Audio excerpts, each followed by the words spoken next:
رمضان المبارک کا یہ مبارک مہینہ چل رہا ہے۔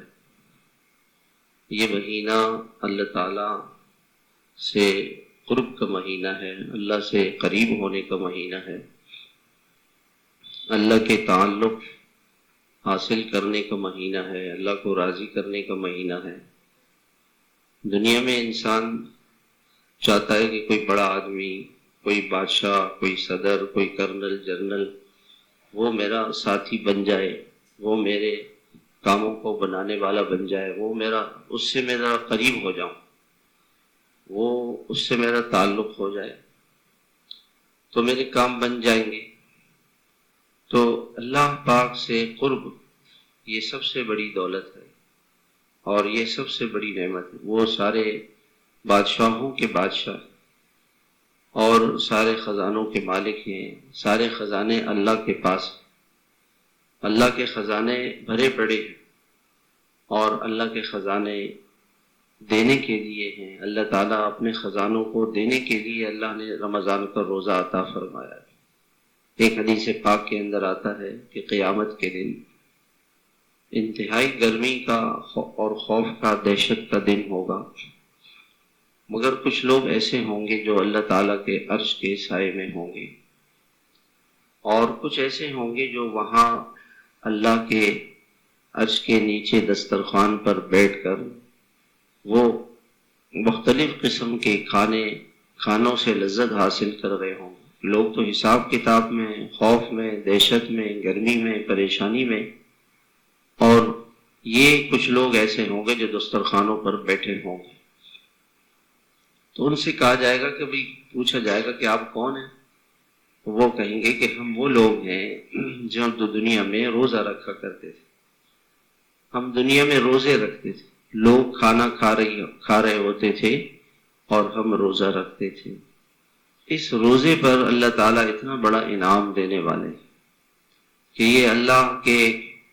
یہ اللہ تعالیٰ کے مہمان بنیں گے، اللہ کے دسترخوان پر کھانا کھانے والے بنیں گے، اللہ کے دسترخوان پر کھانا کھانے والے بنیں گے، اللہ کے دسترخوان پر بیٹھنے والے بنیں گے، اللہ کے خصوصی مہمان بنیں گے۔ یہ کتنی بڑی عزت کی بات ہے۔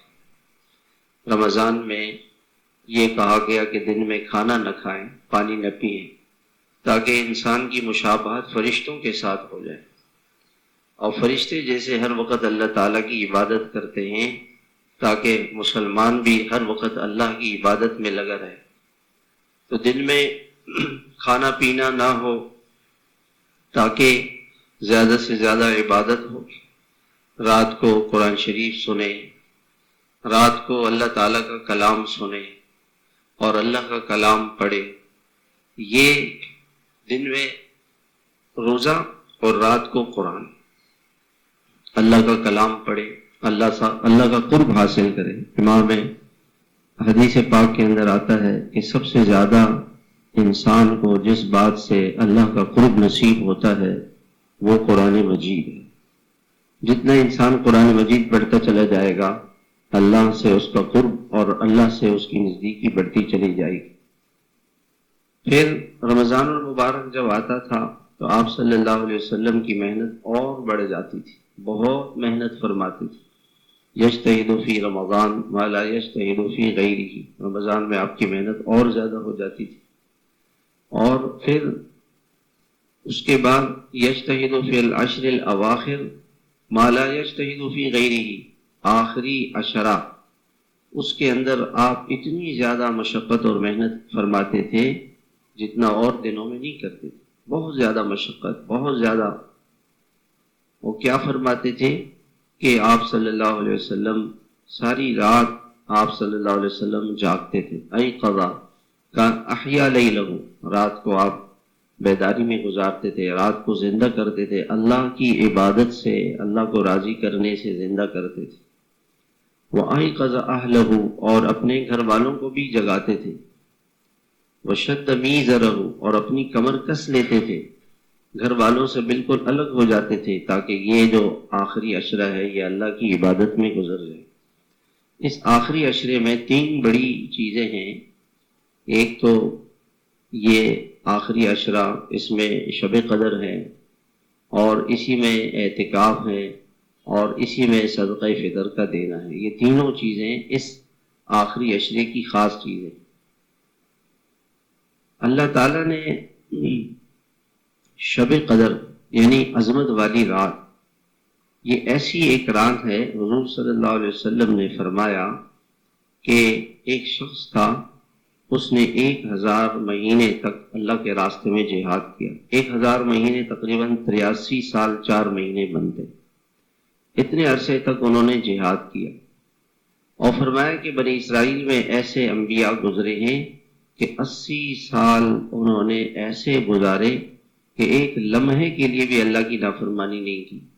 ایک لمحے کے لیے بھی اللہ کی نافرمانی نہیں کی. صحابہ کرام کو بڑا تعجب ہوا کہ دیکھیں 1000 مہینے 83 سال اللہ کی عبادت میں گزارے اور ہماری تو عمریں ہی، آپ صلی اللہ علیہ وسلم نے فرمایا اس امت کی عمریں 60 سے 70 سال کے درمیان ہوں. بس آپ دیکھیں گے اکثر لوگ 70 سے اوپر کم لوگ ہیں، 70 سے نیچے زیادہ ہوتے ہیں. آپ دیکھ لیں، اس کا اندازہ لگا لیں. بہت سارے ایسے لوگ ہمارے دوست احباب تھے، وہ دنیا سے چلے گئے، ہم سے چھوٹے عمر میں، لیکن چلے گئے دنیا سے چلے گئے. تو یہ اللہ تعالیٰ نے آپ کو غم ہوا، آپ صلی اللہ علیہ وسلم کو دکھ ہوا کہ میری امت کی عمریں کم ہوں گی اور پچھلی امتوں کی عمریں بہت زیادہ ہیں، ان کو تو بڑی جنت مل جائے گی، میری امت کو کیسے یہ جنت ملے گی. تو اللہ تعالیٰ نے یہ شب قدر عطا فرما دی اور یہ سورت اللہ تعالیٰ نے نازل فرمائی، انا انزلناہ فی لیلۃ القدر. ہم نے اس قرآن مجید کو شب قدر میں نازل کیا، عظمت والی رات میں نازل کیا. اور آپ کو کیا خبر کہ یہ رات کتنی عظمت والی ہے اور یہ رات کیسی ہے. خیر من 1000 شہر، 1000 مہینوں سے یہ رات بہتر ہے. اگر کسی نے ایک رات صرف عبادت کر لی تو یہ 83 سال 4 مہینے اس نے اللہ کی عبادت کی. اگر کسی کو 60 سال کے اندر 10 راتیں بھی مل گئی تو 800 سال اس نے عبادت کر. کتنا بڑا اللہ تعالیٰ کی طرف سے کتنی بڑی خیر ہے، کتنی برکت ہے. تنزل الملائکۃ والروح، اور اس رات میں فرشتے آسمانوں سے نیچے آتے ہیں اور حضرت جبریل امین آتے ہیں. اللہ تعالیٰ فرشتوں کو اس لیے بھیجتے ہیں کہ تم نے تو ابن آدم پہ اعتراض کیا تھا کہ یہ تو زمین میں لڑے گا، جھگڑے گا، فساد مچائے گا، قتل و غارت گری کرے گا. جاؤ دیکھو، یہ تو شب قدر میں میری عبادت کر رہے ہیں، نمازیں پڑھ رہے ہیں، ذکر کر رہے ہیں، تلاوت کر رہے ہیں. یہ شب قدر میں اللہ تعالیٰ فرشتوں کو اس لیے بھیجتے. سلام، یہ اس ساری رات میں سلامتی ہی سلامتی ہے. فرشتوں کی ایک جماعت آتی ہے اور مسلمانوں کو سلام کرتی ہے. جو مسلمان اللہ کی عبادت کر رہا ہو اس کو سلام کرتے ہیں فرشتے. اور فرشتے جس سے سلام کریں اس کی نشانی کیا ہے کہ اس کا دل جو ہے وہ نرم ہو جاتا ہے اور رونے کو چاہتا ہے. یہ نشانی ہے. جب عبادت کرتے کرتے آدمی کو رونا آ جائے اور اس کا دل لگے تو یہ شب قدر میں فرشتوں کے سلام کا بدلہ یہ ہوتا ہے کہ اللہ اس کے دل کو نرم فرما دیتے ہیں. اور یہ رات صبح تک رہتی ہے. تو ایک تو اللہ تعالیٰ نے ہمیں یہ رات عطا فرمائی ہے. اب اس ایک رات کی تلاش کے لیے اللہ کے نبی صلی اللہ علیہ وسلم نے پورا رمضان اعتکاف کیا. آپ نے پہلے عشرے کا اعتکاف فرمایا، دوسرے عشرے کا بھی اعتکاف فرمایا. جب آپ نے دوسرے عشرے کا اعتکاف فرمایا، فضل یہ پنکھے کھول، دوسرے عشرے کا جب اعتکاف فرمایا تو صحابہ کرام فرمانے لگے کہ ہمارا یہ ارادہ تھا کہ ہم اعتکاف پورا کر کے گھر چلے جائیں. تو آپ نے فرمایا کہ دیکھو، میں نے یہ اعتکاف شب قدر کی تلاش میں کیا تھا اور مجھے اللہ کی طرف سے یہ خبر دی گئی کہ وہ شب قدر آخری عشرے میں، اور آخری عشرے کی طاق راتوں میں اس کو تلاش کرو. تو یہ جو آج کی رات آ رہی ہے یہ طاق رات ہے، 21ویں، 23ویں، 25، 27 اور 29 کی. ان راتوں میں اس شب قدر کو تلاش کرو. آپ نے فرمایا کہ ان راتوں میں شب قدر کو تلاش کرو. تو پورا 1 مہینہ آپ نے اس شب قدر کی تلاش میں گزارا، اعتکاف کیا. جیسے یہ دروازہ ہے، اس دروازے سے اس طرف آپ کا گھر ہے. بالکل مسجد میں یہی شکل ہے. اگر امام کا قبلے کی طرف رخ نہ ہو تو دائیں طرف آپ کا حجرہ مبارک. تو اس حجرہ مبارک سے اگر آپ نکل آتے تو مسجد، اور حجرے میں پاؤں رکھتے تو حجرہ، آپ کا گھر مبارک. اب اس گھر کو آپ چھوڑ کر کے جو جنت کا ٹکڑا ہے، آپ کا گھر جنت کا ٹکڑا ہے جہاں آپ آرام فرما رہے ہیں. آپ نے فرمایا ما بین بیتی و منبری روضۃ من ریاض الجنہ، میرے گھر اور ممبر کے درمیان جو جگہ ہے یہ جنت کے باغوں میں سے ایک باغ ہے. وہ جنت کا باغ ہے، آپ کا گھر بھی جنت کا باغ ہے. اس کو چھوڑ کر آپ اللہ کے گھر پہ آ گئے. یہ ہے اہتمام کہ رمضان کا آخری عشرہ آدمی کو مسجد میں گزارنا چاہیے. آپ صلی اللہ علیہ وسلم نے پورے 1 مہینے کا اعتکاف فرمایا، 20 دن کا اعتکاف فرمایا، اور 10 دن کا اعتکاف ہمیشہ فرمایا. ہر سال آپ 10 دن کا اعتکاف فرماتے تھے. 10 دن کا آپ نے اعتکاف فرمایا. تو اور اعتکاف کتنا بڑا اجر و ثواب ہے. ایک روایت کے اندر آتا ہے کہ 2 حج اور 2 عمروں کا ثواب ملتا ہے اعتکاف کو. 2 حج اور 2 عمرے. اس زمانے میں ایک عمرہ 2.5 لاکھ روپے کا تو ہوگا، 2 عمرے 5 لاکھ، ایک حج 10 لاکھ، 25 لاکھ روپے اس کا خرچ کرنا، کتنی مشقت اٹھانا، اور 10 دن یہاں رہ جائے. ایک مرتبہ آپ صلی اللہ علیہ وسلم نے ارشاد فرمایا کہ جو معتکف ہوگا وہ سارے گناہوں سے بچ جائے گا، کیونکہ وہ مسجد میں ہوگا تو گناہ نہیں کر سکے گا. اور اللہ ہمیں معاف فرمائے، آج کل یہ جو موبائل ہے نا، مسجد میں اس کو نہ لایا کریں. تو عبادت کی جگہ ہے، پھر شیطان آدمی کو کسی اور کام میں لگا دیتا ہے. تو آپ نے فرمایا کہ معتکف گناہوں سے بچے گا اور اس کو نیکیوں کا اجر و ثواب ملے گا. کیا مطلب ہے؟ اگر کوئی نیکی کرتا تھا، وہ گھر میں والدین کی خدمت کرتا تھا، بیوی بچوں کے لیے کما کے لاتا تھا، اور کسی جنازے میں شرکت کرتا، کسی بیمار کی عیادت کرتا، کسی بوڑھے کی خدمت کرتا، وہ نہیں کر سکا تو وہ سارا ثواب اس کو مسجد میں ہی ملتا رہے، اجر کم نہیں ہو. آپ صلی اللہ علیہ وسلم ایک مرتبہ حضرت عبداللہ بن عباس رضی اللہ تعالی عنہ مسجد میں تشریف فرماتے. ایک شخص آئے، غمگین تھے. انہوں نے پوچھا کہ بھی کیا پریشانی ہے؟ فرمانے لگے کہ میرا فلاں آدمی کے ساتھ میرے اوپر اس کا کوئی حق ہے، میں ادا نہیں کر سکتا. اب اگر کوئی میری سفارش کر دے اور اس سے بات چیت کر لے، وہ راضی ہو جائے، کوئی مہلت دے دے، میں اس غم میں ہوں. وہ فرمایا کہ ٹھیک ہے، میں آپ کے ساتھ چلتا ہوں. تو کسی نے کہا کہ حضرت آپ کا تو اعتکاف ہے، آپ کیسے جا رہے ہیں؟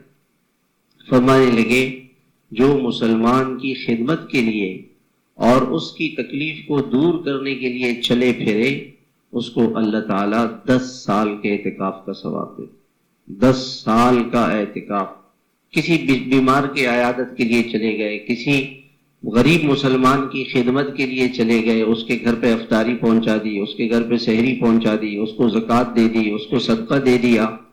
اس کا کوئی غم تھا، اس غم کو ہلکا کر دیا، اس کی پریشانی کو دور کرنے کی کوشش کی. صرف وہ ہوئی نہیں ہوئی، صرف کوشش کی، تو 10 سال کے اعتکاف کا ثواب ملے گا. اور 1 دن کا اعتکاف آدمی کو جہنم سے اتنا دور کر دیتا ہے جتنا زمین سے لے کے آسمان تک. زمین سے آسمان تک یہ 500 سال کا فاصلہ ہے. 500 سال کا فاصلہ.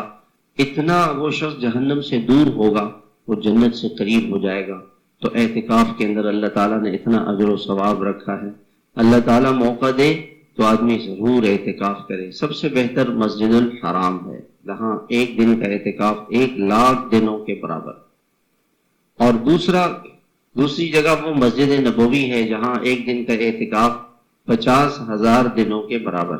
پھر مسجد اقصیٰ ہے، جہاں ایک دن کا اعتکاف 500 دنوں کے برابر. اور پھر اس کے بعد جامع مسجد. اور ایسی مسجد میں اعتکاف کیا جائے جہاں کوئی ماحول ہو، جہاں دین کی باتیں ہوں، تاکہ آدمی کا وقت قیمتی بن جائے. تو یہ اللہ تعالیٰ نے ہمیں آخری عشرہ آج کی رات سے ہمیں موقع مل گیا.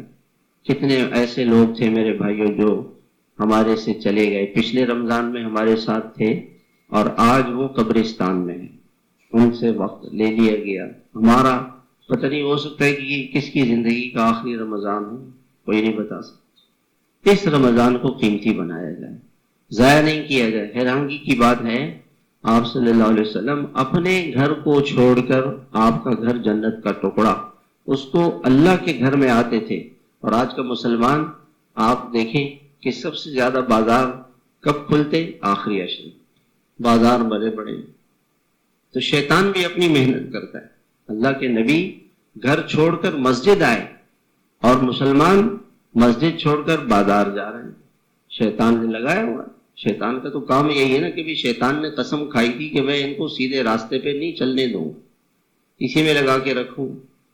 تو میرے محترم بھائیوں، یہ جو مہینہ ہے رمضان کے آخری عشرے کا، یہ اللہ کے گھر میں گزارنا چاہیے، یہ کہیں اور نہیں گزارنا چاہیے۔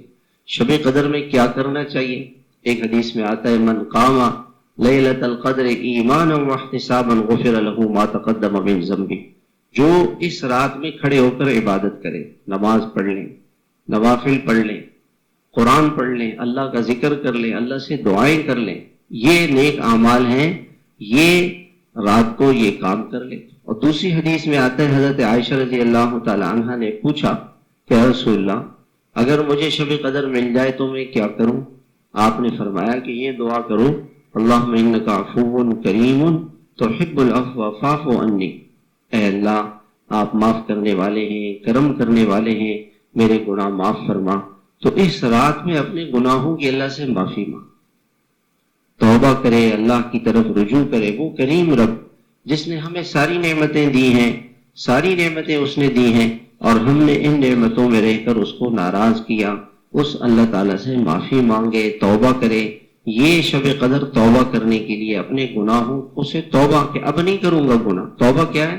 ایک آدمی گناہ کیے جا رہے اور کہہ رہے میری توبہ نہیں، ایسا نہیں۔ گناہوں کو چھوڑ دے، دل میں ندامت ہو، افسوس ہو، غم ہو، دکھ ہو، اور اس وقت گناہ چھوڑ دے، آئندہ نہ کرنے کا عزم ہو، اور اس ماحول کو جس میں وہ گناہ کر رہا ہے اس کو چھوڑ دے، یہ ہے توبہ۔ تو یہ راتیں توبہ کرنے کے لیے ہیں۔ آپ صلی اللہ علیہ وسلم فرمانے لگے کہ اللہ نے مجھے شب قدر بتائی کہ یہ کب ہوگی۔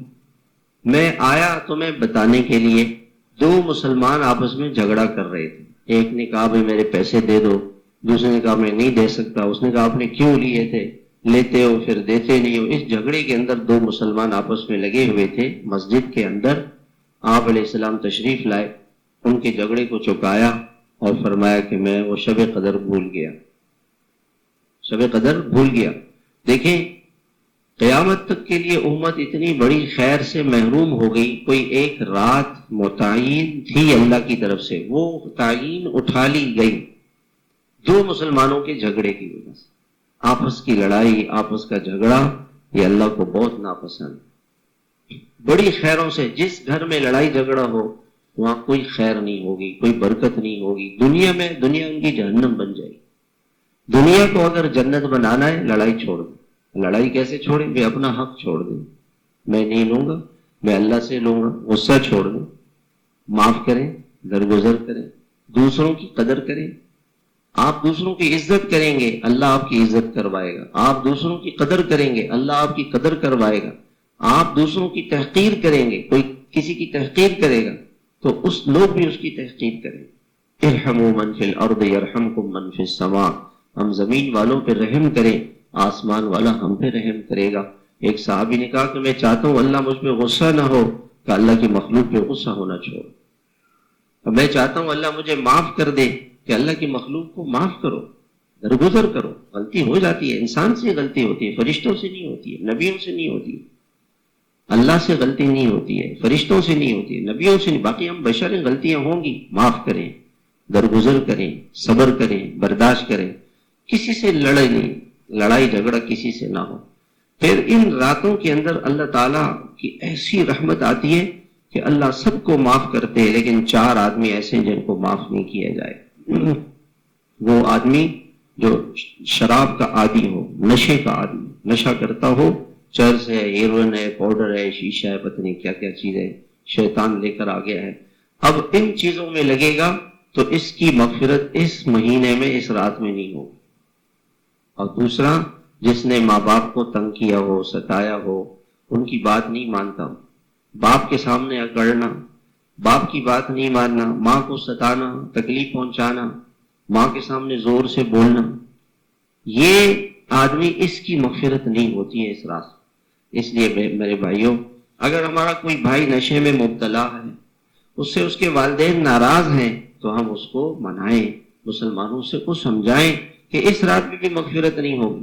اور تیسرا وہ شخص جو رشتہ توڑ دے، میں چچا سے بات نہیں کروں گا، میں اپنے ماموں کے گھر نہیں جاؤں گا، میں اپنے پڑوسی کی تقریب میں نہیں شریک ہوں گا، اس سے میری دشمنی ہے، وہ تو میرا دشمن ہے، مسلمان میرا بھائی میرا دشمن ہے، میں بیوی سے بات نہیں کروں گا، میں بیوی سے کیوں معافی مانگوں گا، بیوی کہے میں شوہر سے کیوں معافی مانگوں، میں نہیں مانگنا چاہتی، میں اپنے فلاں دوست سے معافی نہیں مانگوں گا، میں اس کو دیکھوں گا بھی نہیں، یہ شخص اس کی مغفرت نہیں ہوگی اس رات۔